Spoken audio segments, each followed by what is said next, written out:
Thank you for joining me today. And if you're new to the channel, then welcome to the family. Today, we will review Married at First Sight, Season 16, Episode 19, titled Sliding Towards Decision Day. To be a part of the congregation, please subscribe. To be a part of the conversation, please comment. And to contribute to today's offering, please drop a like in the collection plate. And with that, let's get started. Kirsten and Shaquille. It's 3 days until decision day, and the initial scene shows Kirsten and Shaquille collaborating with singer-songwriter Caitlin to create a customized song that encapsulates their relationship.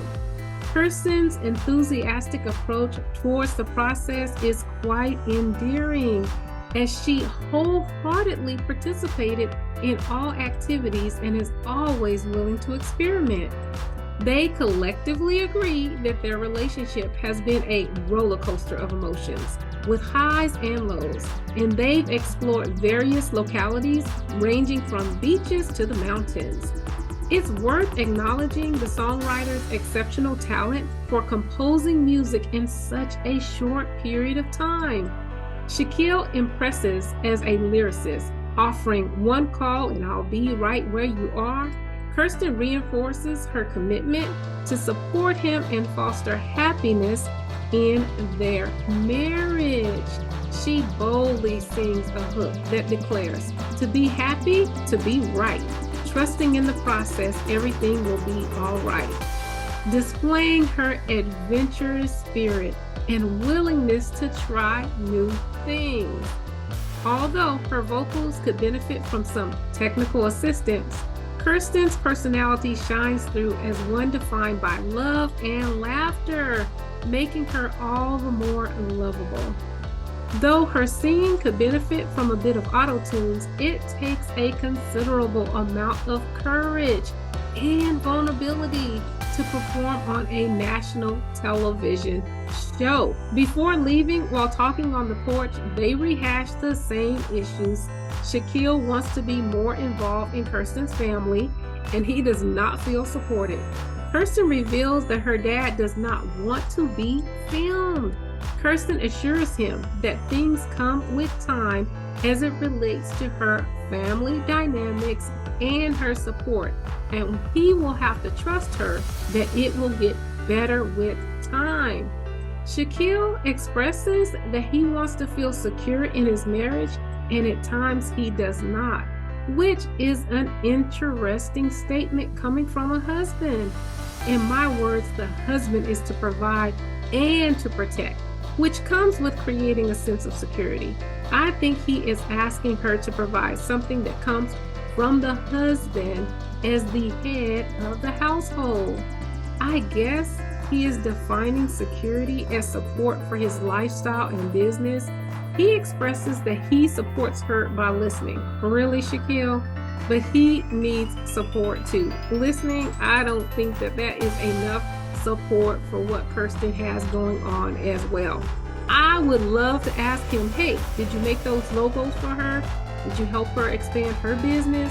How are you supporting Kirsten, Shaquille? Because all we hear about is the support that you need and how you need her there, how you need her with you 24/7. But what are you doing to support her?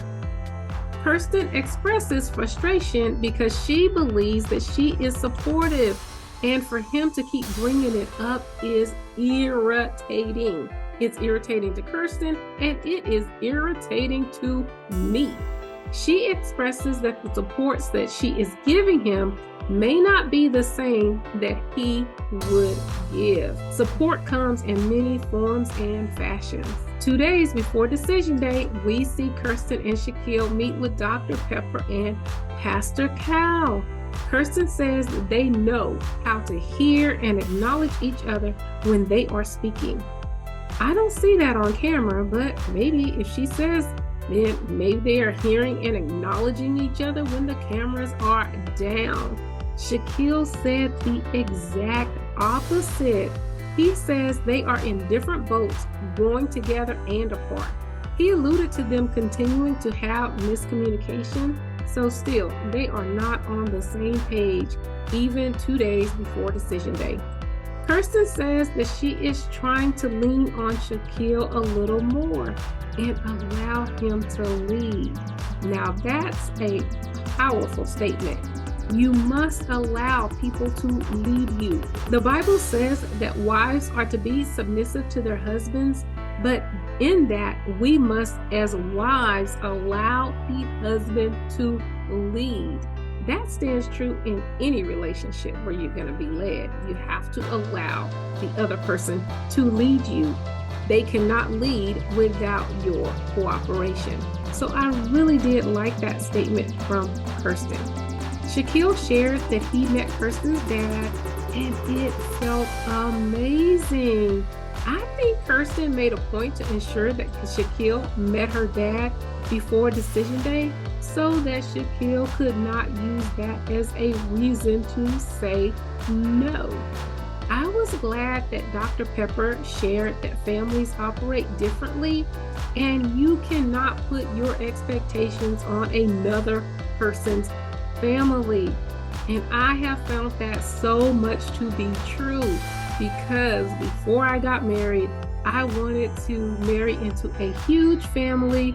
That was one of my prayers, and I got it because my husband is number 9 of 10, but they don't operate like they did in my dreams, and you just have to adjust because families operate differently, and they are not going to be the same as your family, and you just have to accept them where they are and adjust.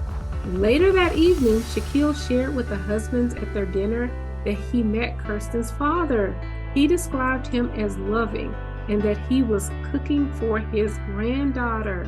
He shares that he has not had fun during this experiment. I've had a ball, so I don't know why Shaquille has not. Even watching the activities has been fun for me. So I don't know why he has had no fun during the experiment when they have done a tons of things that could be fun.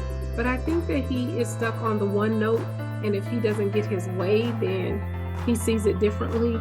But hey, I've had fun. I do not know why Shaquille has not. However, he does not know if he wants to see himself single again, and he enjoys the marriage dynamic. He loves going to sleep and waking up with someone. Kirsten's conversation with the wives sound like she is totally in and plans to say yes on decision day. She wants Shaquille to realize that they have grown and more growth is ahead for their journey once the cameras are gone. It's interesting to see how each of the ladies react to the group of men approaching them while they were on the dance floor. Kirsten is definitely focused on her marriage.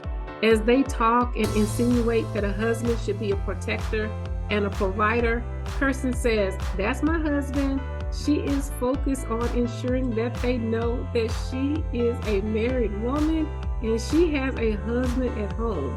She then says in her cameo that she is uninterested and this is not something that she misses, and she is ready to get home to her husband.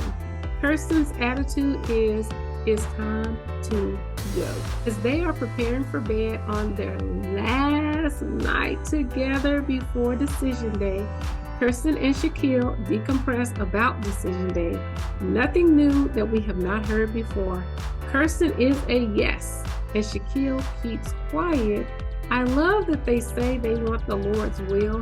If that is true, it's yes for both of them on decision day. The Bible has defined reasons for divorce, and their relationship does not fall into any of those categories. I pray even though the decision has been made, I pray that they both said yes and that their marriage is thriving. I really believe this couple can be another Deanna and Greg who can highlight the presence of God in their relationship. Oh man, I really do hope that this couple makes it. Oh, I hope that their marriage thrives. Well, that was it for Shaquille and Kirsten on this episode. What did you think? What do you think about Kirsten singing? Do you think Kirsten and Shaquille's communication has gotten better? What are your thoughts on Shaquille meeting Kirsten's father? Let me know what you think in the comments. Jasmine and Airris. We first see Airris at the boxing gym with Mackinley. He says he is at peace with decision day. He has thought a lot about it. He and Jasmine have taken the focus off of attraction and focused on the positives of their relationship. They have gotten a lot from the experts and they're implementing what they are learning. He indicates that Dr. Pia helped him by redefining intimacy. It's not limited by physical intimacy. Airris believes there is a chance that they could say yes on decision day. Mackinley shares that he has contacted Gina to inquire about one of Gina's celebrity friends that he has no chance with. Mackinley says that if it does not work out with Clint and Gina, he may initiate contact to see where it goes. What I loved about this is Airris said he was not in it. He was not going to mention it to Clint, and he was going to mind his own business. Personally, I think this is a producer setup. I think Mackinley told the producers he messaged Gina so that he could get some camera time. Airris said he heard that Mackinley messaged Gina. I think he heard it from the producers, since we have not heard no one else mention this on the show. I can't think of a reason why Gina would tell anyone.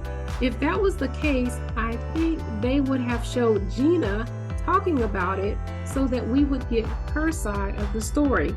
This scene has producer written all over it. I'm so glad that Airris decided to mind his own business and not bring it up to his castmates. Later on in the day, Airris and Jasmine meet with Dr. Pepper and Pastor Cal. I love that Airris takes the lead and speaks first related to their relationship. He updates them on their progress. He is getting better at checking in on Jasmine. During the day, they're greeting each other more and they are hugging. Did you see Put a Ring on It this week? There is a couple on Put a Ring on It, and the advice that Miss Stacy gave was for the boyfriend to set his phone to remind him of the girlfriend's love language so that he could purchase her gifts every now and then. And the young man said that is a good strategy and he will implement it, which I think is excellent. And they have not been married at first sight. And everybody gave Dr. Pepper a hard time by telling Airris to set his phone so that he can remember to check on Jasmine. Not sure if he did it or not, but it still is a great strategy because it's not about what you do. It's about getting the job done to improve your relationship. And even when Dr. Pepper had suggested it, I thought even at that time that it was a good idea. But I digress. Jasmine is speaking up more and Airris reveals that he does not need a drink to deal with his social anxiety when he is around people with Jasmine, because Jasmine provides comfort that is needed because she has an outgoing, high energy personality. I think that was huge. That's a major effect to have on another person. They believe that a spark can still happen. Airris likes that Jasmine is open to change the things that he complains about. This is major as well.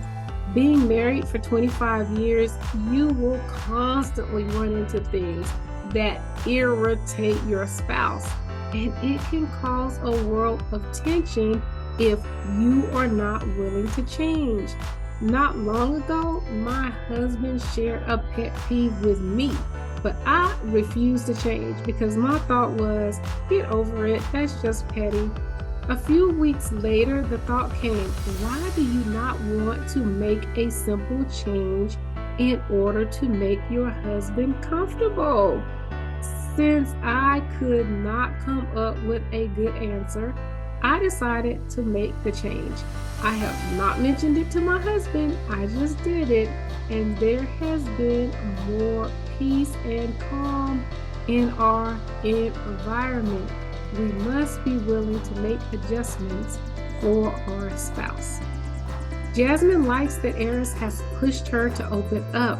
I think this is big as well.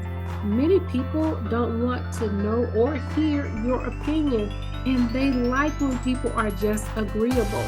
The fact that Airris wants to hear the thoughts and feelings of Jasmine is great, and we see that when she does express her concerns, he will comply with her request, and he admires her strength during this very difficult process.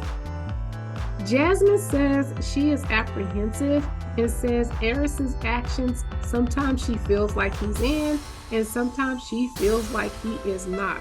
She does not want to do it, and I'm assuming that it means say yes on decision day just to do it. However, that makes no sense to me at all, because you have already done it.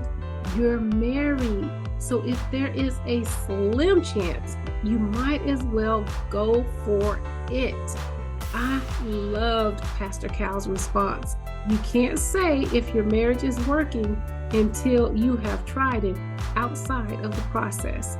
I agree. I am sure the cameras and the forced interactions bring a unique dynamic to the relationship. We then see them 2 days until decision day, and Airris and Jasmine partake in a paddle boat adventure where they have to work together to make it to their destination. I love the parallel that Airris made to marriage. He says it takes teamwork no matter how tough the current gets. If you work together and coordinate, you can make it work. Amen to that. I really like Airris, and I believe that he is putting in an honest effort. He does get on my nerves every now and then when he talks about sexual intimacy, but other than that, I think he has represented himself very well. While sharing a drink together on the shore, Airris indicates that he knows what he's going to say on decision day, while Jasmine is unsure of what she will say. Jasmine indicates that Airris will need to put more of an effort into their marriage to make it work. From what we have seen on the show, it appears that they are both putting in effort. And to me, it seems like the effort that they're putting in is similar to one another. I wish Airris would have explored the conversation a little more so we could understand exactly what Jasmine is missing. I think we are always looking for an explosive moment in our relationships. However, I believe that great relationships are composed of the little moments, those mundane things we experience on a consistent basis. I do agree with Jasmine that she has put in a lot of effort into the relationship, and she should have no regrets. I have been so hard on Princess Jasmine, not speaking up for herself. However, I really do admire her strength. For Airris to share that he was not attracted to her physically, she has handled that difficult reality with grace and has put in a lot of effort to move forward in the process. That takes inner courage and strength. And to do it with cameras documenting the journey for the whole world to see is a big burden to bear. And she has done a wonderful job of keeping it all together. I applaud Princess Jasmine how she has handled this difficult situation. Later that night, while having drinks with the husbands, Airris shares that he does miss the single life, but he knows that it comes with a temporary satisfaction.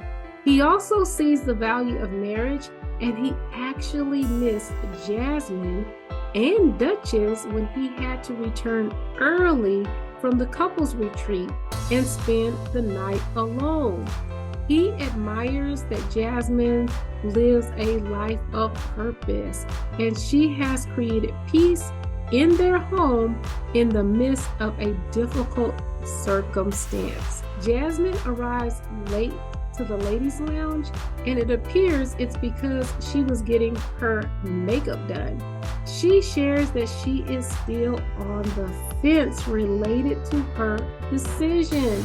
She needs to see more quick action. However, since we are only a few days until decision day, there is no more time for action. She has seen all that Airris has to offer.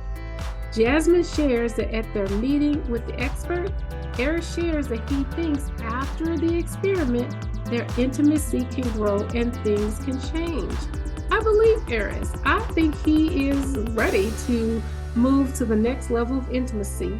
However, I think he wants to respect Jasmine, and I am so glad that he took physical intimacy off the table. Jasmine enjoyed him coming to her pole dancing class. I don't know. I think that for Jasmine, she is still focused on the physical aspect of their relationship. And because that has not progressed in that way, that she is doubting the process. Maybe because the physical is all she has experienced as it relates to intimacy in her other partners, and she does not know true intimacy that exists beyond the physical. I actually admire that Airris took the physical out of the equation. I think that since Jasmine has endured a most tragic situation by Airris sharing that he is not physically attracted to her, she can see where it leads after decision day. She has already gone through the hard part. She might as well just take it a little further. She's already endured the hard part. Just go the next mile. She gave herself the answer. She said when it's just her and Airris without the cameras, those are their best moments. That is your answer. If the best moments are when you are not in front of the camera, then why wouldn't you say yes on decision day when the cameras are going to leave so that you can have your best marriage? She says that she has become a person that she loves, and she believes that Airris has a lot to do with it.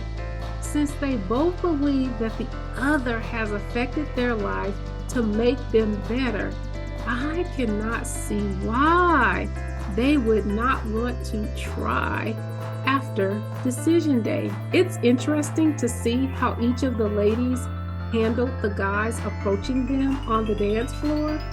Jasmine says she does not feel attractive in her current relationship. She is flattered by the male attention received while at the dinner. She was very accommodating to the conversation. I think part of it is because she feels a lack of attention in her marriage, but part of it may be because she is an outgoing person in general, since Airris has pointed that out to us as part of her personality. Jasmine was doing too much blushing for my liking. I would find it disrespectful if a man invited me to leave with him after finding out I was married. I think that speaks to his character. However, Jasmine found it to be very flattering. The reaction from the other wives made it seem inappropriate.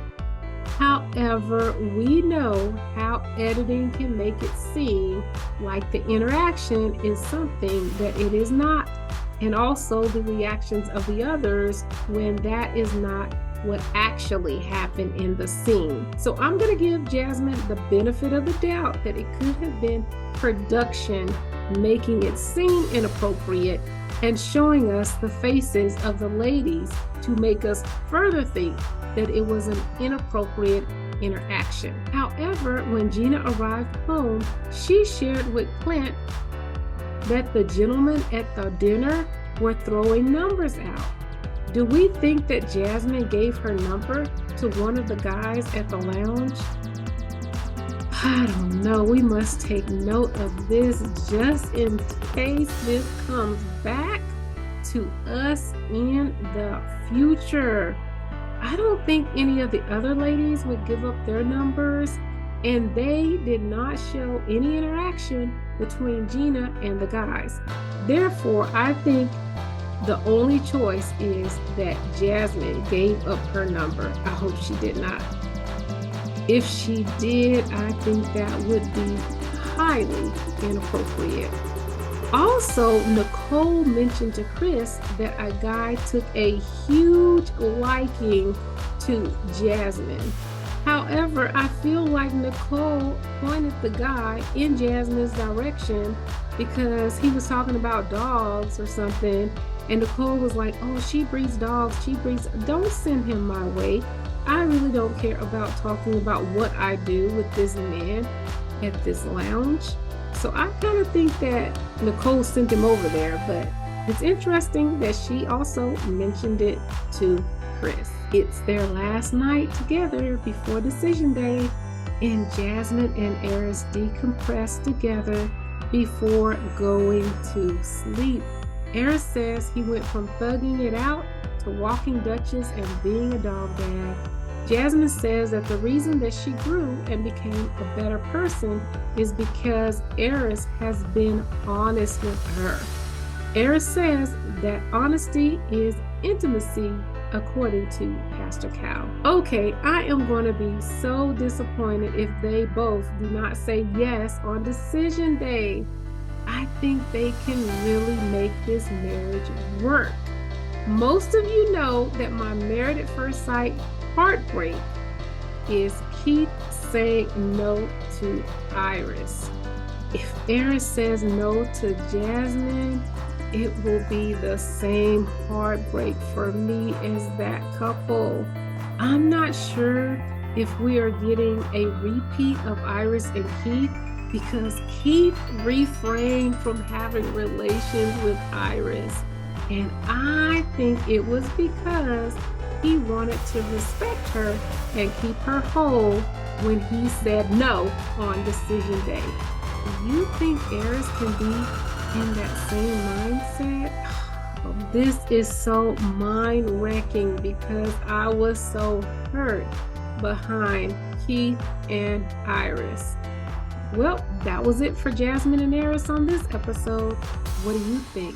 What do you think about Airris saying Jasmine calms his social anxiety? Are you surprised that Airris is firm on his decision and Jasmine is unsure? What do you think about the interaction between Jasmine and the young man at the restaurant? Let me know what you think in the comments. Nicole and Chris. We did not see much of this couple in this episode. We first see Nicole and Chris 3 days until decision day. Nicole arranged a romantic chef patio dinner for the two of them. It looked amazing. It was a really, really nice gesture. Moving forward, Nicole does not want them to get too comfortable in their relationship, and Chris wants them to have consistent communication. He uses the example if they don't live together for a long period of time, that Nicole would revert backwards. They continue their conversation where Nicole wants to develop a plan before decision day versus Chris, who would like to make one decision at a time and for them to get through decision day before making future plans. Nicole indicates that she does not want to make a decision on decision day based on how she feels today. I am not sure I understood her point because this is an experiment and you learn and grow fast during the 8 weeks. Therefore, I do not think it's fair to base your decision on the beginning of the relationship. I think a fair assessment will be how you grew and progressed during the short time span. Looking at the totality of the experiment as they were getting to know each other may not lead to a fair assessment. Moving forward, we see Chris 2 days before decision day at the husband's outing. Chris shares that he is tired of Nicole asking him daily what his decision will be. He says it makes him question what he is doing to make her feel insecure. Clint is concerned that Nicole and Chris have not had a disagreement and that when they do, that will be the true test of their relationship.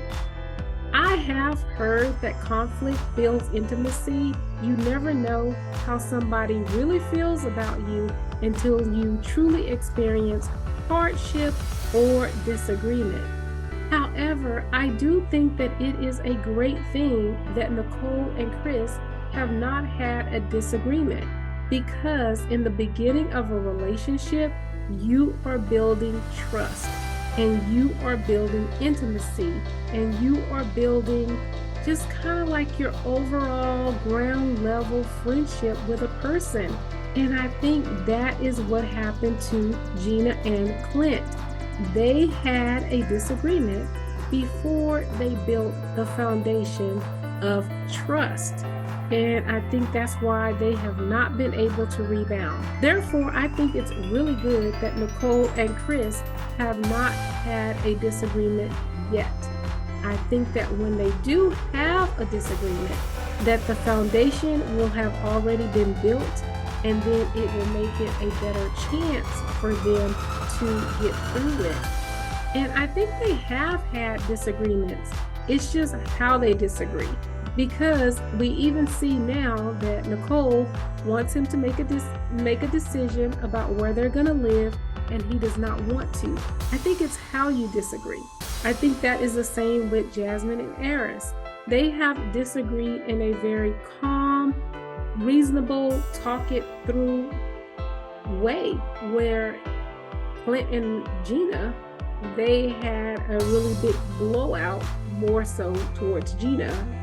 But, so I think that's why he says it, but I like that they have not had a major disagreement. Meanwhile, at the ladies' lounge, Nicole shares that she is set on what her decision will be, but she does not want Chris to make a decision because he does not want to hurt her feelings. She does not want him to make a decision because they have such a great relationship. I did not understand that. She does not want him to make a decision based on the fact that they have a great relationship. I rewinded this a few times. Let me know if you heard something different. That seemed really odd. She does not want him to make a decision because they have a great relationship. If you understood Nicole's point, please let me know what you think in the comments. Sometimes I do not get Nicole's logic as it relates to making decisions. However, it is good that she is thinking about Chris and does not want him to lose himself in order to make her happy. I love that. Now that part I understood, and I think that's very compassionate on Nicole's part.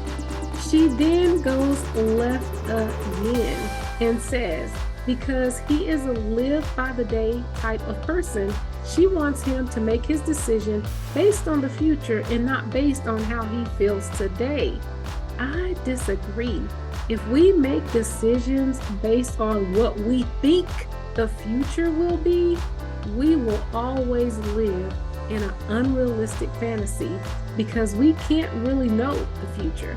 I think we have to make decisions based on today and what we know in the moment, knowing that if the circumstances change, then we can make a different decision at a future date. Moving forward, it's interesting to see how each of the ladies reacts to the gentlemen approaching them on the dance floor. Since Nicole assumed her natural role of being the leader and speaking up for the group, they labeled her as an alpha female and insinuated that her husband was a beta and that he did not wear the pants in their relationship.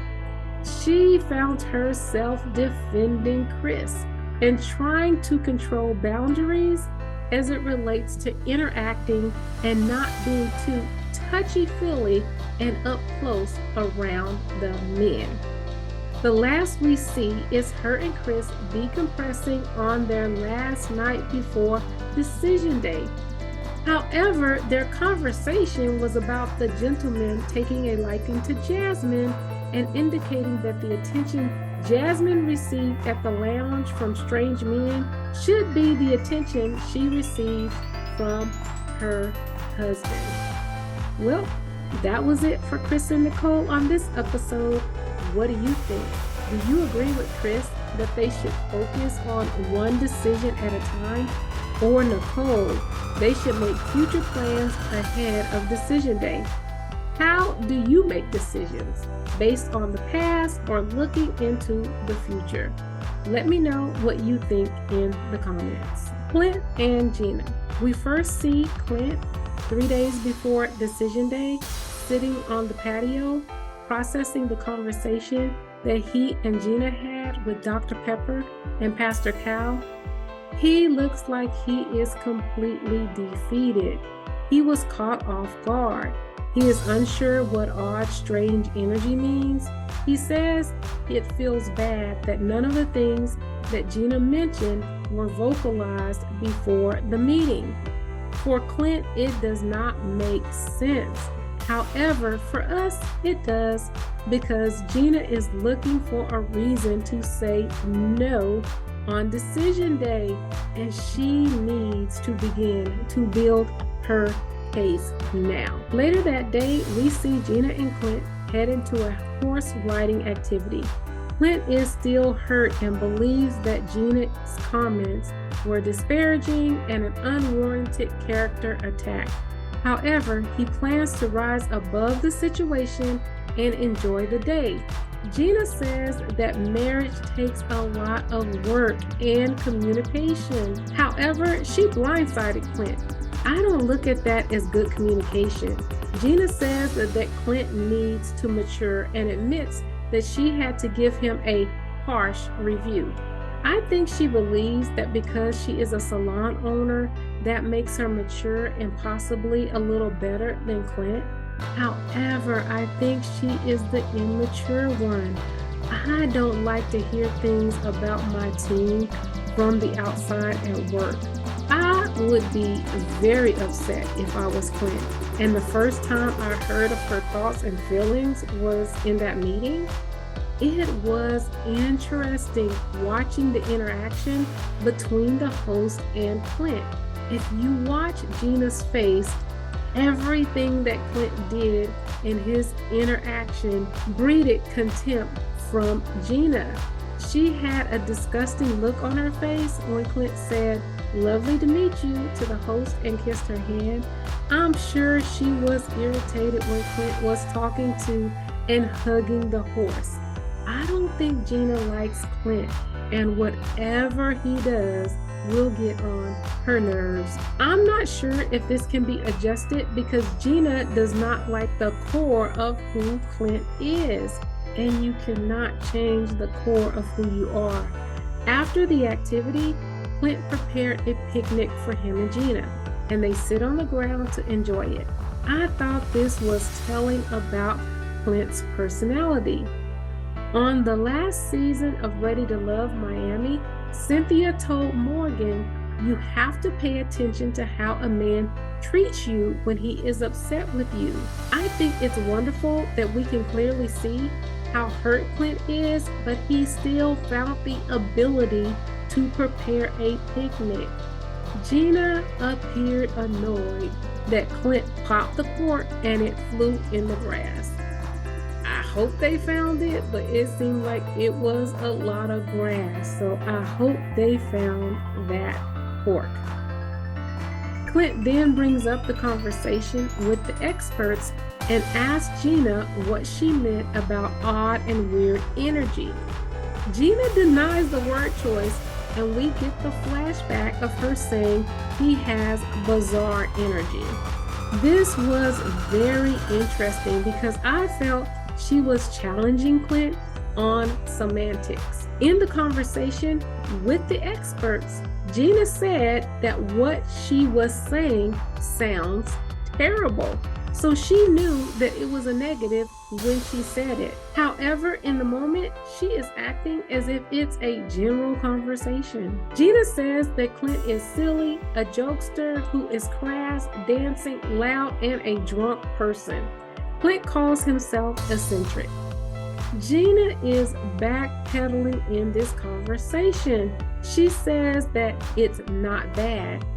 Even before the activity, she says on camera that she had to give Clint a harsh review during their meeting with the experts. I think she knew it to be negative and sees it as negative, but now that he is being mature and wanting to talk about it, since she is not a good communicator, she does not know how to handle the conversation. I do fault the experts in this moment. I think they should have guided them in this conversation last night. It was clear that those words were harsh, and they know that these two are not really going to know how to deal with it or process it alone. So I think that Dr. Pepper and Pastor Cal should have allowed them to hash it out during their session. You can tell Gina is not over the honeymoon situation because she brings it up again in this conversation. Gina apologized for making him feel bad. However, I think Clint just chose the road of peace and decided to drop the subject. I was listening intently to this conversation to see if I could get insight into Clint's character. I think it's one of two things. Here is the setup. When they were in Jamaica and Clint said he liked thin, athletic women, some said that he did that intentionally to get back at Gina. However, I thought he just said it in the natural flow of conversation without malice or for a get back. So taking that into consideration, I think people who do a get back, that's who they are and how they operate. However, Clint was just as taken aback and hurt in this conversation as he was in Jamaica. However, he never attacked back. Therefore, that's not who he is, or he may have just learned from the past interactions with Gina. So I don't know if he is just not the get back person and that's why he did not attack back because that's his character, or if he is the attack back person but he has learned from Gina's reaction that that's not going to move the relationship forward and he just chose to leave this situation where it is. But I am so glad that he took the high road. I think the person who takes the high road, especially on television, always comes out shining brightly. On this same day, we see the scene with Mackinley and Airris, in which Mackinley reveals that he sent Gina a direct message inquiring about her celebrity friend that he has no chance with. I think since he makes it clear that he has no chance with the celebrity friend, it shows that he was just trying to find a reason to contact Gina. I think he was testing the waters to see if and how she would respond. I'm not sure what I think about this, because last week we saw him hanging out with Clint. I know they don't have a long friendship, but I'm not sure what I think about it since they met through the process. Is nobody else that he can date? But I mean, I don't know. We saw Bao and date one of her castmates. I forgot the guy who she dated, but we've seen this happen before. I'm not sure. What do you think? I have seen them date on other seasons, but what do you think about a husband and wife on the same season like Bao did? She dated somebody on her season. What do we think about that? Is that breaking like the bro code or the friend code, or is that appropriate? Let me know what you think in the comments. We then see them 2 days before decision day meeting separately, Clint with the husbands and Gina with the wives.